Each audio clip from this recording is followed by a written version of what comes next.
देखो यार, गलतियां सब करते हैं और अपनी गलतियों से लोग सीखते हैं, बट कुछ ऐसे भंड लोग होते हैं ना जो गलतियां करने में भाई साहब PhD करे हुए हैं, वो अपने ईगो पे रहते हैं, चाहे गलतियां होते जाए और ऐसे लोगों को ना भंड टॉपर कहते हैं। मतलब वो ना बस अपने क्लास के टॉपर ही रह जाते हैं, मतलब जिंदगी में जाके ना आगे लौरे लग जाते हैं उनके। अरे बीबी, फिर ये लेजेंड कौन होते हैं?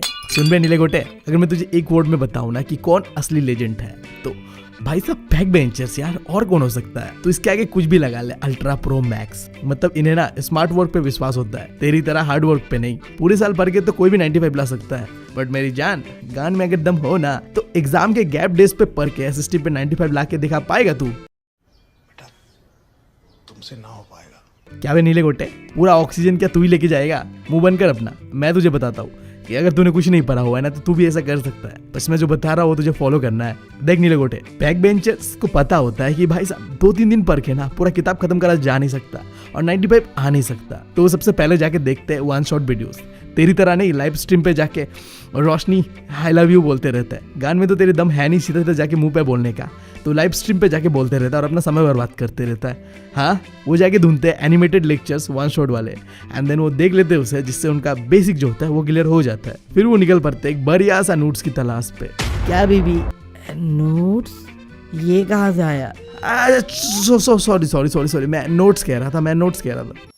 और बहुत देर खोज के बाद उसे मिलता है जाके कुछ ऐसा नोट्स। देख मैं बता रहा हूँ तुझे, किसी महान आदमी ने कहा था कि अपना ईगो और अपना नोट्स जितना छोटा रख पाएगा ना तो उतना ही आगे बढ़ेगा। और देख, अपना ईगो तो राय के दाने के बराबर का है, और नोट्स भी भाई कुछ ऐसा ही है। देख रहे तो यहाँ पे हर एक चैप्टर का भाई साहब NCERT समरी ये होता है। देख रहे तू, जो भी इंपॉर्टेंट पॉइंट NCERT के अंदर लिखा हुआ है ना सब मिलेगा याद तुझे, कुछ छोड़ा नहीं हुआ है। देख एग्जांपल के लिए ना तू इकोनॉमिक्स का जो पहला चैप्टर है डेवलपमेंट, उसका नोट्स को देख। NCERT के अंदर में जो चीज़ है वो तुझे यहाँ पे 4-5 पन्ने पे मिल रहा है, वो भी पूरे पॉइंट वाइज। देख यहाँ पे डेवलपमेंट का मतलब बताया हुआ है, अलग अलग लोगों के लिए डेवलपमेंट का क्या मतलब होता है वो भी बताया हुआ है, नेशनल इनकम के बारे में बताया हुआ है, कंट्रीज एंड स्टेट को कंपेयर करा गया है, वो भी टेबल के साथ। जितने भी बेसिक डेफिनेशन इस चैप्टर का सारे के सारे यहाँ पे लिखा हुआ है। बात तू समझ रहा है ना, कई घंटों का मेहनत लगता है यहाँ पे, बट भाई साहब ऐसा होता है, नोट्स और ईगो राय के दाने के बराबर। अरे बीबी, ये तो बवाल के नोट्स है, तूने पहले क्यों नहीं दिया?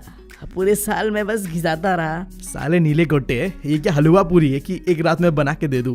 मेहनत लगता है, समय लगता है। अभी तू आगे सुन कि तू दूसरा गलती क्या करता है। बट इससे पहले जिन लोगों ने अभी तक मेरा बकैती से बोर होके वीडियो को स्किप नहीं किया है ना भाई, तुम लोग के लिए कुछ तो देना पड़ेगा ना। तो यार इसी वीडियो के डिस्क्रिप्शन में जितने भी SST के चैप्टर्स है उन सबका नोट्स पूरी तरीके से सम अप करते हुए दिया हुआ है, चेकआउट कर लो। और अब बढ़ते हम आगे। नीले गोटे, हम कहाँ थे? अच्छा, तुम्हारी दूसरी गलती के बारे में बात कर रहे थे ना। हाँ सुन, हिस्ट्री और ज्योग्राफी को तूने अपना क्या क्रश मान के रखा हुआ है? नहीं मतलब क्या है ये, औकात से बाहर वाली चीजों को ना देखना नहीं चाहिए, और वो तू कर रहा है यार। अब यहाँ पे एक बैक बेंचर क्या करता है, उस औसम बंदी के पीछे नहीं भगता है जिसके पीछे 10-10 लड़के ऑलरेडी पड़े हुए अपना नस काटने के लिए। वो क्या करता है कि क्लास के 4-5 एवरेज वाले बंदियों को पटा लेता है और देख 4-5 गर्लफ्रेंड बना लेता है। और भाई वो नस काटने वाले लोग तो लाइन पे लगे रहते हैं। अब समझदारी दिखा यार, तू भी ऐसे ही। बट बेबी, हम तो SST के बारे में बात कर रहे हैं। अबे यार एक ही लॉजिक लगता है यहाँ भी। देख SST का एग्जाम देने जा रहा है या हिस्ट्री या ज्योग्राफी का एग्जाम देने जा रहा है, तो SST का राइट। अब SST पूरा टोटल 80 मार्क्स का है, 20 हिस्ट्री है, 20 ज्योग्राफी है, 20 इकोनॉमिक्स है एंड 20 पॉलिटिकल साइंस है ना। अब तू मुझे बता, तुझे हिस्ट्री और ज्योग्राफी के नाम पे भाई पढ़ा हुआ है ना, पागल हो गए? फायदा हो रहा है इससे? तुझे नहीं हो रहा है। आसान चीजें जो है उन्हें कर, पहले अपना इकोनॉमिक्स एंड पॉलिटिकल साइंस को स्ट्रॉन्ग कर ले, एंड देन जो ज्योग्राफी और हिस्ट्री का कॉन्सेप्ट आसान है, इजी है, उन्हें करके जा। अबे यार 1-2% जो नहीं हो रहा है ना उसके पीछे क्यों पड़ा हुआ है? रहने देना उन्हें। तुझे 100 में से 100 तो नहीं लाने ना एग्जाम पे, लाने ही क्या नहीं लाने। तुझे अगर 80 मिल जाए, 90 मिल जाए, चलेगा ना तेरे को? तो क्या क्यों डर क्यों रहा है फिर तू? सीधा बात है यार, पहले अपना economics and political science complete कर, देन ज्योग्राफी कर एंड देन हिस्ट्री कर। और हिस्ट्री का बात रहा तो भाई साहब चैनल पे सब कुछ डला हुआ है, जाके देख एक वीडियो को। और क्या करना है यार तेरे को, अब सुन मेरी बात, अब तू करेगा रिवीजन। अब सुन मेरी बात, अब मान ले तूने सब कर लिया, तेरा रिवीजन भी हो गया, अब तो आगे क्या करेगा? इंस्टाग्राम पे मुझे टैग कि भाई मेरा सब कुछ कंप्लीट हो चुका है। नहीं यार, आखिरी 2-3 दिन बाकी है। अब तुझे करना है PYQs। देख यार सीधी बात है, तुझे अगर 95 लाना है ना यार, तो इस चीज में ना तुझे कोई सैंपल पेपर कोई भी कंपनी का वो मदद नहीं कर सकता। एक चीज है जो तुझे इस चीज में मदद कर सकता है, वो है PYQs।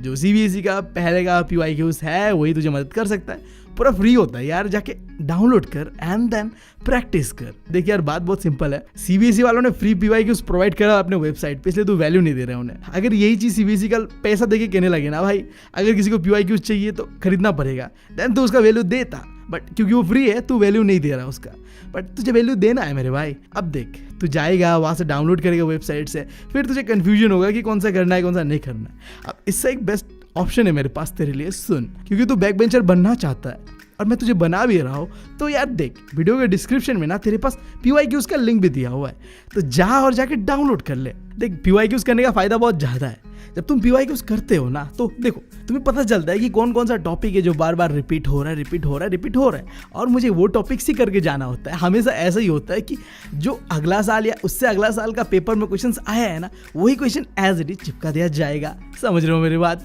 चाहे वो इनडायरेक्टली MCQ फॉर्मेट में आ जाएगा या फिर डायरेक्ट जो normal short and question answers के फॉर्मेट में आएगा, बट बात वही है कि आएगा क्वेश्चन, रिपीट होगा वो क्वेश्चन। तो अगर 95 तक पहुंचना है ना तुम्हें 60-70 से, तो भाई PYQs को तुम छोड़ नहीं सकते। और वीडियो के डिस्क्रिप्शन में चैप्टर वाइज हर एक चैप्टर में जो जो आज तक PYQs आया हुआ है उन सबका एक तरीके से नोट बना के दिया हुआ है, तो चेकआउट जरूर करना। अब देखो मान लो तुमने PYQs किया है, तुम्हें पता चल जाएगा कि देखो जो फेडरलिज्म वाला चैप्टर है ना पॉलिटिकल साइंस के अंदर पे, वहाँ से ये 3 टॉपिक भाई बार बार रिपीट होते हुए आया है। पहला क्या है, सेंटर स्टेट का जो रिलेशनशिप है, इसके ऊपर देख ये क्वेश्चन आ रहा है, ठीक है। एंड दूसरा टॉपिक ये federal and unitary form of government में क्या डिफरेंस होता है, इसके ऊपर भी क्वेश्चन आता है। एंड आखिरी चीज, तो लोकल बॉडी के बारे में तुझे इन्फॉर्मेशन होना चाहिए। लोकल बॉडी से भी कई सारी चीजें आता है, चाहे वो पंचायत हो गया, अलग अलग चीजें हो गया, तुझे लोकल बॉडी के बारे में अच्छा खासा नॉलेज होना है। अब उसके बाद अगर तुम बात करो पावर शेयरिंग वाले चैप्टर का, तो यहाँ से देखो ये 2 टॉपिक। पहला क्या है कि देखो पावर शेयरिंग एक स्पिरिट ऑफ डेमोक्रेसी है, डेमोक्रेसी का आत्मा है पावर शेयरिंग। अगर पावर शेयरिंग ना हो तो कुछ हो ही नहीं सकता। ये क्वेश्चन जो है, ये टॉपिक जो है रिपीट होता है बार बार। एंड देन यहाँ से जो horizontal and vertical distribution of power है ना, ये टॉपिक भी बहुत ज्यादा इंपॉर्टेंट है। इसी तरीके से अगर तुम बात कर लो इकोनॉमिक्स का, तो डेवलपमेंट वाले जो चैप्टर है वहाँ से देखो जो डेवलपमेंट का डेफिनेशन एंड अलग अलग लोगों के लिए जो डेवलपमेंट का क्या क्या मतलब होता है, वो टॉपिक बहुत इंपॉर्टेंट है। फिर अगर तो ज्योग्राफी से बात करें वाटर रिसोर्स का, तो यहाँ से 2 टॉपिक जो बार बार पूछा जाता है। पहला क्या है कि रेन वाटर हार्वेस्टिंग, भाई साहब क्वेश्चन पूछा जाता है इसके ऊपर घुमा घुमा के, डायरेक्टली इनडायरेक्टली। और दूसरा है मल्टीपर्पज प्रोजेक्ट डैम का ऊपर जो होता है, इसके ऊपर भी क्वेश्चन आता है। अब मैं तुझे इतना कॉन्फिडेंटली कैसे कह पा रहा हूँ कि भाई ये सब क्वेश्चन जो इंपॉर्टेंट होते हैं यहाँ से क्वेश्चन आएगा, क्योंकि भाई ये क्वेश्चन रिपीटेड होते हैं। ये कहीं मैंने कोई सैंपल पर से उठा के नहीं दिया है, ये PYQs पे आता हुआ question, repeated question in chapters का है। और अगर तुझे 95 लाना है ना, तो तुझे इन क्वेश्चंस को तो प्रैक्टिस करके जाना ही जाना है। अब देख मैं नहीं कह रहा कि डायरेक्ट यही क्वेश्चंस आने वाले, हाँ डायरेक्टली इनडायरेक्टली कैसे भी बट आ सकते हैं भाई साहब, तो किसी को भी पूछ लो। बट PYQs को जो छोड़ के गया है ना भाई, उसका तो भाई गंदा कटा है। तो PYQs को छोड़ना नहीं है। हर एक सब्जेक्ट, चाहे तुम बात कर लो हिस्ट्री का, इकोनॉमिक्स का, ज्योग्राफी का एंड पॉलिटिकल साइंस का, सबका PYQs चैप्टर वाइज तैयार है तुम लोग के लिए। आई नो मैंने इसे अपलोड करने में थोड़ा देर लगा दिया, बट तुम भी समझो ना यार, मतलब नहीं होता यार मुझसे जल्दी काम, सॉरी उसके लिए। बट जो भी हो, देर आए दुरुस्त आए, ठीक है। अब आया तो हूँ ना तुम लोग के लिए लेके, अब देख लो उन्हें, जाके प्रैक्टिस कर लो उन्हें। हाँ भाई साहब प्रिपरेशन कर लो, ठीक है। अब मान लो तुमने PYQs लगा लिया, चैप्टर को समझ लिया, अब करना क्या आखिर, सैम्पल पेपर भाई साहब, CBSE का ऑफिशियल सैम्पल पेपर जो है, साथ साथ में इसका प्रैक्टिस पेपर भी, इन्हें लगा लेना एंड देन तुम चिल आउट मारना यार। इससे क्या होगा, तुम्हारा टाइम मैनेजमेंट भी हो जाएगा। और अगर तुम्हारा गंदा हैंड राइटिंग है तो भाई साहब उसका तो कुछ कर नहीं सकते, बट हाँ तुम प्रैक्टिस कर सकते हो कि गंदा ना लिखो, काटाकुटी ना करो। समझ रहे हो बात? गंदा हैंड राइटिंग तो भाई साहब ऊपर वाले के सहारे होता है। अब टीचर कैसे देखते हैं तेरा हैंड राइटिंग को, उस पर डिपेंड करता है। बट जो भी हो तू प्रैक्टिस कर लेना। अभी तक तुमने कुछ भी स्टार्ट नहीं किया तो प्लेलिस्ट इधर बना हुआ है, जाके पहले वीडियोस देखो एंड देन नोट्स जो कि मैंने तुम्हें दे दिया अभी एंड देन आखिर में PYQs जो कि तुम कर लोगे, और आखिर में सैम्पल पेपर जो कि तुम कर लोगे एंड प्रैक्टिस पेपर। इन सारी चीज़ों को कर लेना, टाइम मैनेजमेंट से लेके आंसर राइटिंग तक सब हो जाएगा। अब ये सारी चीज करने के बाद भी अगर कोई टॉपिक है जो तुमसे नहीं बन रहा है ना, नहीं हो रहा है ना, तो उसको एक ही बात बोलो, मार चुदा है। समझ रहे हो बात? रहने दो उन टॉपिक्स को भाई साहब, छोड़ो छोड़ो छोड़ो, आगे नहीं बोलते। सुनो मेरे बात, अब बात बहुत सिंपल है, एग्जाम से एक दिन पहले चाहे गाना सुनो, डांस करो या रिवीजन करो, बट स्ट्रेस मत लो यार। एग्जाम देने जाओ, चिल आउट मारो, पैसा पूरा साल पढ़े हो, अगर नहीं पढ़े हो ना तो अभी पढ़े हो ना, बट खत्म बात। एग्जाम में जो भी आएगा लिख लोगे, कर लोगे, फाड़ दोगे, मुझे पता है, तुम लोग के ऊपर विश्वास है मुझे, और तुम्हारा भाई तुम लोग के साथ है यहाँ पे, ठीक है। कोई भी प्रॉब्लम होता है तुम मुझे इंस्टाग्राम पे बता सकते हो। हाँ, मैं मैसेज नहीं देखता जा जाके, बट तुम मुझे स्टोरी पे मेंशन कर सकते हो, मैं तुम लोग को मदद करूंगा जरूर। एंड इसी बात के साथ मैं लेता हूँ तुम लोगों से अलविदा। और हाँ नीले गोटे, तू भी समझ जा, टॉपर नहीं बनना है तेरे को, बैक बेंचर बनना है, समझ रहे ना, अपने साथ रहना है, बैक बेंचर बनना है, बकचोदी करना है एंड पढ़ना है। चल बाय, तुम लोग को भी bye, thank you, love you all.